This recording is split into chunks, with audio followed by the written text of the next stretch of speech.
Bonjour, bienvenue pour Pasteur du Dimanche. Qu'est-ce que ce serait que l'esprit de Noël? Est-ce que ce serait par exemple Vladimir Poutine qui, juste avant les fêtes de la Nativité, libère plusieurs opposants politiques? Mais est-ce qu'il ne ressemble pas un petit peu trop dans ce cas-là à Hérode, qui donne l'impression de bien recevoir les rois mages, de s'intéresser à Jésus, mais pour pouvoir mieux le repérer, pour pouvoir ensuite l'éliminer? Jésus, c'est un être tout faible, qui naît dans une étable, mais déjà par sa naissance, il défie l'autorité. Il met en difficulté le dictateur du moment.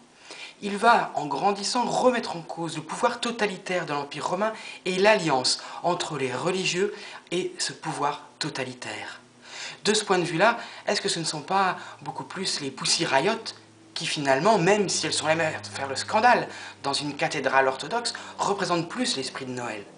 Dans le cas de Jésus, dans le cas des Pussy Riot, c'est bien la faiblesse de quelques femmes avec une pauvre guitare électrique, quelques déguisements un peu ridicules et une petite caméra vidéo qui défie la faiblesse, qui défie la puissance en étant elles-mêmes, poussant jusqu'au bout leur propre personnalité.